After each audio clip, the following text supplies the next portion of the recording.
دیکھتے نہیں۔ انسان اپنی روحانی اور جسمانی دونوں تخلیق کے اعتبار سے سب سے ممتاز اور منفرد اور نمایاں ہے۔ وہ عالم اصغر ہے، اس کے چھوٹے سے جسم نے پوری کائنات نہا ہے۔ اسی لیے کہا گیا ہے من عرف نفسہ فقد عرف ربہ، یعنی جس نے اپنے آپ کو پہچان لیا اس نے اپنے پروردگار کو پہچان لیا۔ خودی کی معرفت کا نتیجہ اللہ کی معرفت ہے۔ انسان کچھ پہلوؤں کے لحاظ سے بے حد قوی ہے اور کچھ پہلوؤں کے اعتبار سے بے حد ناتواں ہے۔ اس لیے صاحب عقل وہی ہے جو قوت و ذوق کے پہلوؤں کو فراموش اور نظر انداز نہ کرے۔ وہ اپنی قوت، ذہانت اور معلومات پر اکڑ نہ دکھائے اور اپنی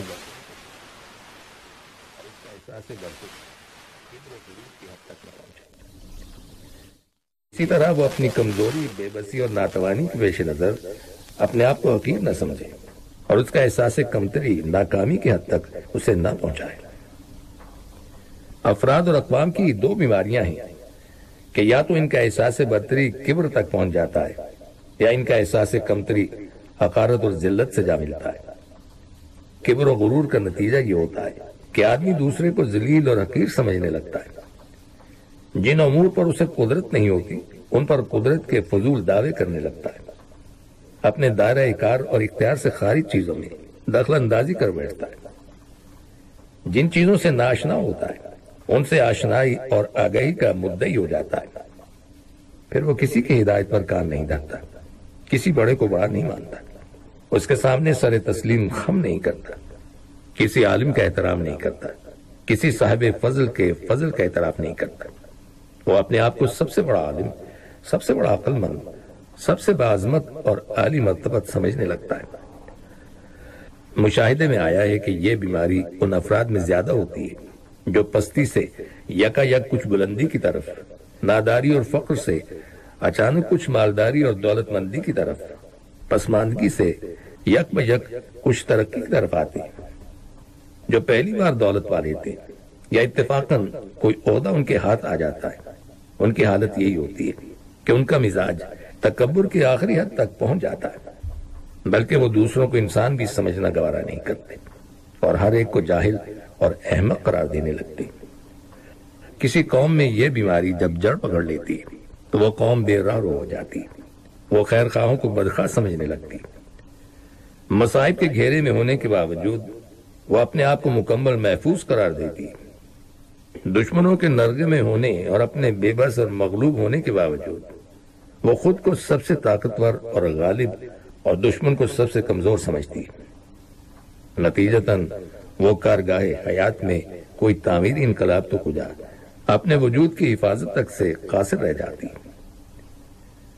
دوسری بیماری احساس کمتری ہے۔ جو انسان اپنی کمتری کا احساس کر لیتا ہے وہ شکستہ خاطر، مردہ دل، بے حوصلہ اور نا امیدی کا شکار ہو جاتا ہے اور خود اعتمادی کے جوہر سے محروم ہو جاتا ہے۔ وہ یہ سمجھتا ہے کہ زندگی میں کوئی کام اور اقدام اس کے بس کا نہیں ہے۔ کسی قوم میں جب یہ مرض آ جاتا ہے تو اس کی حیات و حرکت، سعی و عمل سب شل ہو جاتے ہیں۔ وہ ذلت کا نشانہ بنا لی جاتی ہے اور ہر لحاظ سے اسے کمزور کر دیا جاتا ہے اور اسے لوٹ کھسوٹ لیا جاتا ہے۔ اس وقت امت مسلمہ میں عمومی طور پر یہی مرض موجود ہے اور اس کے نتائج کھلی آنکھوں سے دیکھے جا سکتے ہیں، اور خاص طور پر بعض افراد امت میں کبر و غرور کی جو بیماری پائی جاتی ہے اس کا نتیجہ بھی ظاہر ہے۔ ایک طرف اسلام کبر و غرور سے سختی سے منع کرتا ہے، اسے پستی اور ذلت کا سبب بتاتا ہے اور یہ واضح کرتا ہے کہ ہر نعمت اللہ تعالیٰ کی عطا کرتا ہے، ہر قوت اس کی بخشی ہوئی ہے، ہر صلاحیت اس کی ودیعت کردہ ہے۔ سب سے بڑا وہی ہے، سب سے زیادہ علم اسی کو ہے۔ اس کے مقابلے میں انسان بے حد ناتواں، جاہل، عاجز اور بے بس ہے۔ اسی طرح اسلام غرور و کبر سے روکتا ہے۔ نبی اکرم صلی اللہ علیہ وسلم کی زندگی بھی اسی کی عملی تعلیم ہے۔ فتح مکہ کے موقع پر کافروں کی سابقہ لاتعداد اور سخت ترین اذیتوں کے باوجود نبی اکرم صلی اللہ علیہ وسلم نے کبر و غرور کا ادنا سا مظاہرہ نہ خود فرمایا اور نہ صحابہ سے ہونے دیا، بلکہ جانی دشمنوں کو یک لخت معاف کر دیا۔ اور اپنی تواضع اور حسن اخلاق سے دل فتح کر لیے۔ دوسری جانب اسلام احساس کمتری سے روکتا ہے، خود اعتمادی پیدا کرنے کا حکم دیتا ہے۔ صحابہ کی تاریخ میں احساس کمتری کا کوئی تصور نہیں ملتا۔ کسی صحابی نے اپنے کو کمتر نہیں سمجھا۔ دشمنوں کی بے پناہ قوت اور کثرت کے باوجود صحابہ کا اعتماد باقی رہا اور اسی لیے وہ فاتح و کامران رہے۔ مروبیت اور احساس کمتری زندہ قوموں کی علامت نہیں ہے۔ نبی اکرم صلی اللہ علیہ وسلم کی امت کے اکثر افراد جو آج مرعوبیت اور احساس کمتری کے شکار ہیں، اگر اپنے دلوں میں خود اعتمادی پیدا کر لیں اور ایمان کامل کی دولت سے مالا مال ہو جائیں تو وہ ذلت اور مسکنت کے شکنجے سے باہر آ سکتے ہیں۔ سامعین، تاریخ کے ہر دور میں ہر قوم و ملت کو ایسے صالح، نیک تینت، پرہیزگار اور وفا شعار افراد کی ضرورت رہی ہے جو اس کی قیادت کر سکیں، اس کو منجدار سے نکال سکیں، اس کے مسائل اور مشکلات کا سنجیدگی سے جائزہ لیں اور عملی اقدامات کریں۔ ایسے افراد کے وجود سے امت میں جو توانائی، خود اعتمادی اور بیداری پیدا ہوتی ہے وہ کسی اور چیز سے نہیں پیدا ہو پاتی۔ سب سے بیش قیمت چیز یہی جاں باز افراد ہوتے ہیں۔ مال و دولت کے انبار ان کے سامنے بے اہمیت ہوتے ہیں۔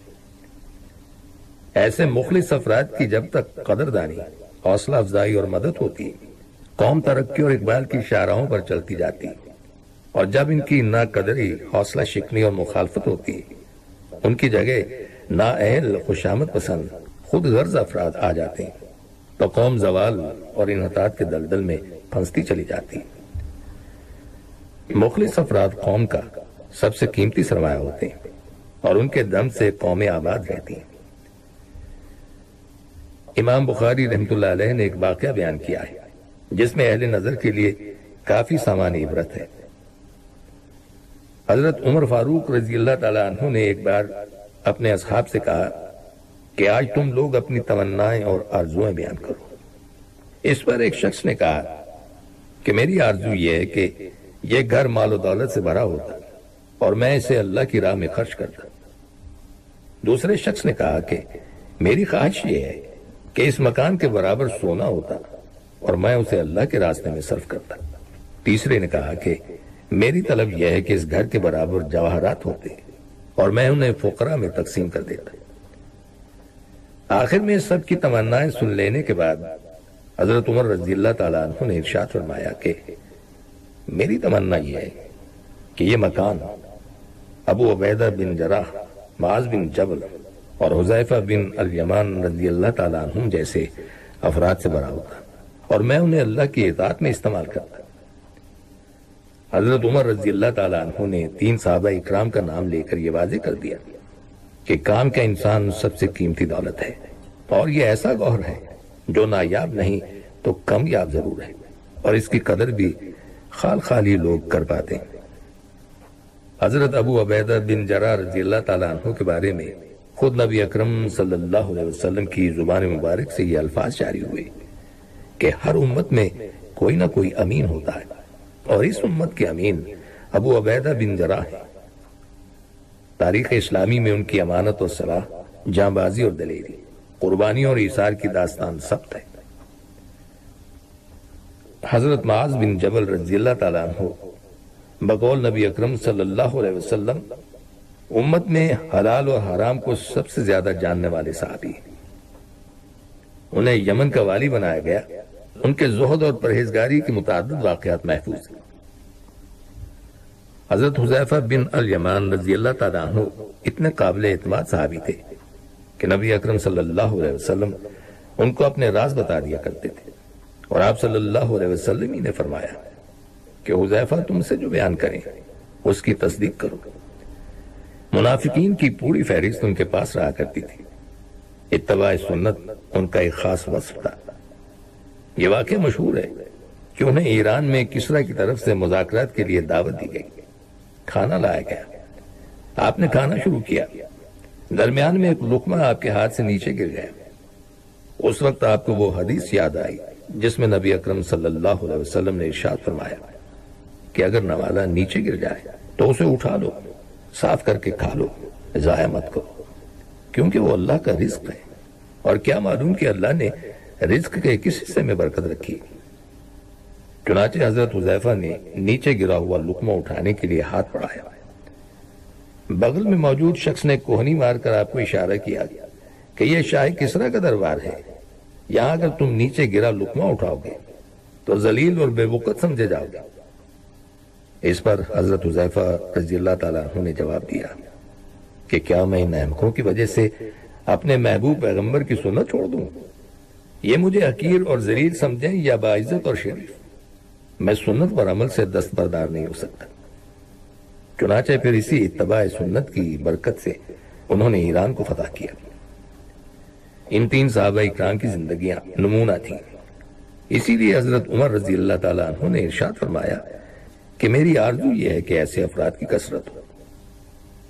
واقعہ یہی ہے کہ ہمارے معاشرے کا بگاڑ اسی وقت دور ہوگا اور ہمارا زوال اس وقت ختم ہوگا جب ایسے جیالے اور تقوی شار لوگ قائدانہ مقام پائیں گے۔